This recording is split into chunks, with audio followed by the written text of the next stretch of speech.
आपने हर जगह ये बात सुनी होगी कि 21 दिन अगर आप कोई भी काम को देते हो, 21 दिन अगर आप कोई भी हैबिट को फॉलो करते हो, तो फिर ये आप नहीं करोगे, ये आपका सबकॉन्शियस माइंड आपसे करवाएगा। पर 21 दिन ही क्यों? क्यों कोई भी काम को 21 दिन ही करना होता है? क्यों कोई हैबिट को 21 दिन तक फॉलो करना होता है? ये बात आपको कोई नहीं बताएगा। पर इस वीडियो को अगर आपने कंप्लीट देख लिया तो फिर आपको 21 दिन तक घिसने से, मेहनत करने से कोई नहीं रोक सकता। और अगर ये नहीं होता है तो कमेंट बॉक्स आपके लिए खाली है, जितनी गाली देना चाहो देकर जाना, मगर बिना कमेंट किए मत जाना। वीडियो स्टार्ट करने से पहले एक डिस्क्लेमर देना चाहता हूँ कि अगर आपके अंदर 21 दिन तक दर्द झेलने की शक्ति है तो इस वीडियो को पूरा देखो, वरना बैक बटन आपको दिख ही रहा होगा, उस पर प्रेस करो और जाओ कहीं और एनर्जी वेस्ट करो। तो अब आते हैं मेन टॉपिक की तरफ कि 21 दिन ही क्यों इंपॉर्टेंट होते हैं। 1950s में डॉक्टर मैक्सवेल मेल्ट, जो कि एक सर्जियन थे, उन्होंने देखा कि पेशेंट्स को अपनी नई फिजिकल चेंज के साथ एडजस्ट करने में लगभग 21 दिन लगते हैं। उन्होंने अपने बुक साइको साइबरनेटिक्स में बताया है कि किसी भी नए हैबिट को एडॉप्ट करने में या पूरी तरीके से छोड़ने में कम से कम 21 दिन लगते हैं। आज के स्टडीज के according, university college of London के रिसर्च के अकॉर्डिंग, किसी भी हैबिट को फुल्ली ऑटोमेट होने में 66 दिन लगते हैं। लेकिन स्टार्टिंग के जो 21 दिन होते हैं वो बहुत ज्यादा क्रूशियल होते हैं। इस टाइम पीरियड के अंदर आपके दिमाग नए हैबिट्स के लिए न्यूरल पाथवे बनाता है, जो कि पुराने पैटर्न को पूरी तरह से तोड़ देता है। लेकिन फिर भी 21 दिन ही क्यों? क्योंकि ये टाइम पीरियड ज्यादा बड़ा नहीं लगता जिसे हम फॉलो ना कर पाए, और ये टाइम पीरियड इतना इनफ है जितने में हमें अपना रिजल्ट्स दिखने लगे। ये वो फेज है जहां आप डिसिप्लिन पे फोकस करते हो। आपकी हैबिट्स इतनी जल्दी तो ऑटोमेट नहीं होती, पर अगर आप 21 दिन तक कंसिस्टेंटली कुछ करते हो तो आपका कॉन्फिडेंस और बिलीफ सिस्टम बहुत स्ट्रॉन्ग बन जाता है। तो अब बात आती है कि आखिर इस 21 दिनों में करना क्या है। तो 5 ऐसी चीजें बताऊंगा जो अगर आपने समझ लिया तो 2025 आपका होगा। और एक भी बात कहीं सुनी नहीं होगी, और अगर आपने उसे कहीं सुन भी रखा होगा तो इस लेवल पे नहीं समझा होगा। और हाँ, ये मत समझना कि मैं आपको कोई 5 हैबिट बताने वाला हूँ जैसे मेडिटेशन, एक्सरसाइज, ये सब तो आपको करना ही होगा, पर मैं आपको बताने वाला हूँ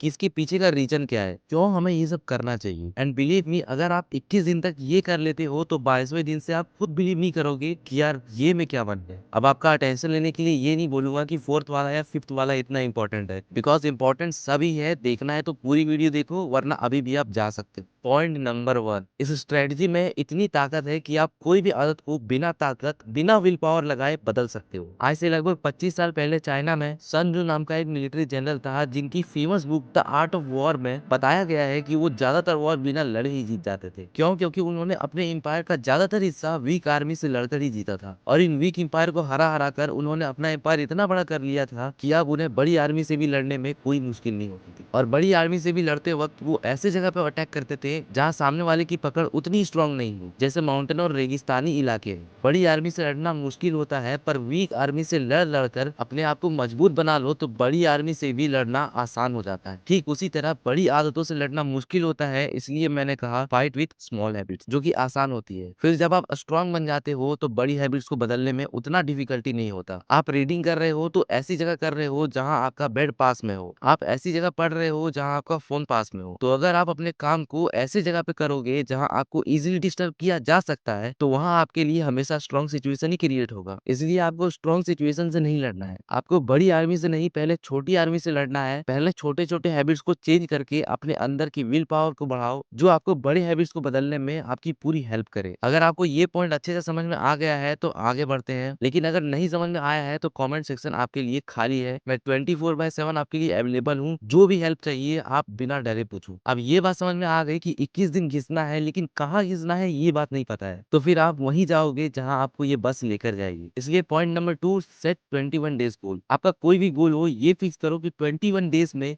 मुझे ये अचीव करना है। आज मैं यहाँ हूँ, 25 डेज के बाद मैं अपने आप को इस लेवल पर देखना चाहता हूँ, और मैं इस बात की गारंटी ले सकता हूँ कि अगर आपने 21 दिन तक इस सेल्फ इंप्रूवमेंट की जर्नी को फॉलो कर लिया तो आप अपने गोल तक पहुंचने के लिए पूरी तरह से तैयार हो जाओगे। Point number 3, cut your connections, go in isolation. अब अगर आप एक क्रिएटर हो या फिर ऐसे फील्ड में हो जहां आपको सोचना पड़ता है, तो ये पॉइंट ध्यान से समझना। देखो, अगर सच में तुम्हें अपनी लाइफ में कुछ करना है तो तुम्हें दुनिया से अपना कनेक्शन कट करना होगा। तुम्हें उन फालतू के लोगों से अपना कनेक्शन कट करना होगा जो सिर्फ तुम्हारा टाइम वेस्ट करते हैं। अब मैं ये नहीं बोलूंगा कि व्हाट्सएप पर लिख दो अनअवेलेबल, इंस्टाग्राम, फेसबुक, नेटफ्लिक्स ये सब डिलीट कर दो। नहीं, आपको ऐसा कुछ भी नहीं करना है, क्योंकि ये आप फिर से वही स्ट्रॉन्ग हैबिट से फाइट करोगे। और मैंने आपको पहले ही बोला है कि पहले हमको अपनी वीक हैबिट्स पर वर्क करना है, इसलिए कोई भी चीजों को डिलीट करने की जगह उसके अंदर ही ऐसा कंटेंट कंज्यूम करो जो कि तुम्हारे लिए फायदेमंद हो। फॉर एग्जाम्पल स्टडीज में हो तो नेटफ्लिक्स पे मोटिवेशनल मूवीज देख लो, इंस्टाग्राम पे ऐसे इमोशनल रील्स देखो जिसे देखकर आपको खुद उस ऐप को क्लोज करके मेहनत करने का मन करे। फेसबुक पर ऐसे लोगों की पोस्ट देखो जिन्हें देखकर आपको इंस्पिरेशन मिलता हो, और जब आप इन वीक हैबिट से फाइट करना सीख जाओ तब फिर तुम बड़ी एक्शन ले सकते हो। लेकिन ये सब आपको अकेले करना है, आइसोलेशन में करना है, क्योंकि अगर आप ये अपने दोस्तों के साथ करेंगे तो फिर आप अपने लिमिटेशन को पक्का क्रॉस करेंगे। Now point number 4 is gratitude, मतलब थैंकफुल होना। ऊपर वाले को थैंक्स बोलो। भगवान ने आपको सब कुछ दिया है जो भी आपको चाहिए। भगवान ने आपको एक अच्छा शरीर दिया है, किसी के पास तो वो भी नहीं है। आपको माँ बाप दिए हैं, किसी के पास तो माँ बाप भी नहीं है। आपको रहने के लिए घर दिया है, किसी के पास तो छत भी नहीं है। इसलिए लाइफ में ये मत सोचो कि यार मेरे पास ये नहीं है, वो नहीं है, भगवान ने मेरे साथ नाइंसाफी की है, क्योंकि अगर तुम्हारे साथ नाइंसाफी हुई है तो फिर जिनके पास ये सारी चीजें नहीं है उनके साथ भगवान ने ऐसा क्यों किया? ये बात को भी एक बार जरूर सोचना, एंड इसीलिए हमेशा गॉड को थैंक्स बोलो। अब आते हैं लास्ट पॉइंट पे, जो कि है थिंक अबाउट योर पेरेंट्स। हर दिन जब भी तुम्हें डीमोटिवेट फील हो, काम करने का मन नहीं करे, तो एक बार अपने पेरेंट्स के बारे में जरूर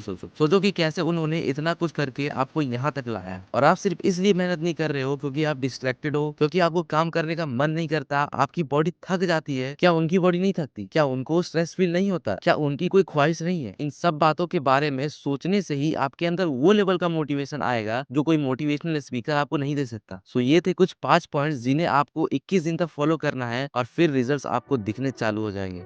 बट इनके साथ साथ तुम्हें exercise, early wake up, learning new skill, ये सारी चीजों पे भी काम करना है, तभी जाके तुम अपने लाइफ में कुछ उखाड़ पाओगे। अब मुझे पता है कि 90% लोग मेरी वीडियो को छोड़कर जा चुके होंगे, कुछ गिने चुने ही लोग होंगे जो यहाँ तक मेरी वीडियो को देख रहे होंगे। तो मैं आपसे एक बात कहूंगा कि आपकी लाइफ तब तक चेंज नहीं होगी जब तक आपके अंदर से उसे चेंज करने की आवाज ना आए। अब अगर ये वीडियो अच्छी लगी हो तो लाइक, सब्सक्राइब एंड कमेंट जरूर करना, क्योंकि इससे मेरे अंदर भी मोटिवेशन आता है और मैं आपके लिए ऐसे कंटेंट्स और बनाते रहने की मेहनत भी कर पाता हूँ।